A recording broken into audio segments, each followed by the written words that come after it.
Di informasi selanjutnya, pemerintah bakal bolehkan prajurit TNI Polri jadi ASN, termasuk dapat jabatan di kementerian hingga Pemda.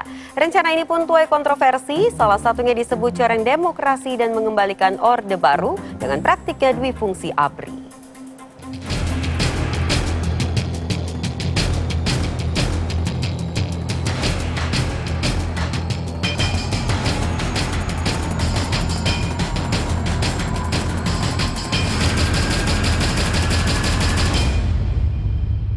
Penghapusan dui fungsi ABRI jadi salah satu amanat reformasi saat negeri ini berjuang lepas dari pemerintahan otoriter menuju demokrasi.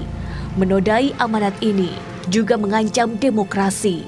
Jadi di antara kritik juga kekhawatiran saat kini pemerintah berencana izinkan kembali aparat TNI Polri jadi aparatur sipil negara, termasuk jadi pejabat Pemda hingga menteri.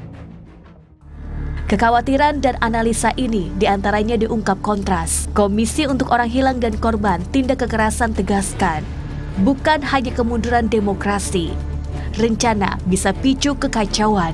Ketika militer itu masuk dalam ranah-ranah pengambilan kebijakan dalam konteks pemerintahan, tentu ada banyak faktor-faktor pendekatan keamanan gitu, karena memang nature-nya atau secara alamiah gitu ya, militer itu punya fungsi yang sifatnya operasional dan komando, sehingga ketika diminta untuk melakukan upaya-upaya pembentukan kebijakan untuk tata kelola pemerintahan, tentu pola-pola pendekatan keamanan akan diutamakan.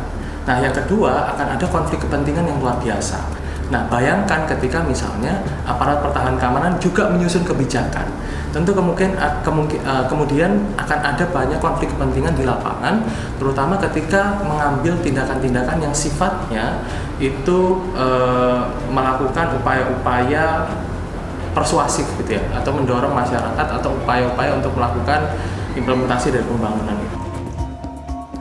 Posisi jabatan ASN bisa diisi oleh prajurit TNI dan Polri, jadi bagian dari rencana peraturan pemerintah tentang manajemen aparatur sipil negara. RPP ini ditargetkan rampung bulan depan. Lewat Menteri Pemberdayaan Aparatur Negara dan Reformasi Birokrasi, pemerintah ungkap nantinya pun ASN bisa duduki posisi tertentu di organisasi TNI Polri. Ini sebenarnya PP 11 2017 sudah ada. Nanti kita akan rinci terkait dengan posisi-posisi mana yang bisa, mana yang tidak bisa. Karena juga terkait dengan Undang-Undang TNI. Undang-Undang TNI kan sudah mengamanatkan untuk jabatan tertentu dan di instansi tertentu. Jadi tidak bisa di seluruh instansi. Jadi untuk TNI itu hanya boleh di 10 instansi tertentu dan untuk jenis jabatan tertentu. Jadi tidak boleh semua jenis jabatan. Faktanya, prajurit ABRI pernah punya dui fungsi. Faktanya juga yang saat itu terjadi dalam kekuasaan yang dipegang militer dengan komando dan senjata diantaranya kerap picu pelanggaran HAM. Dui fungsi ABRI dikikis seiring perjuangan runtuhnya rezim Orde Baru.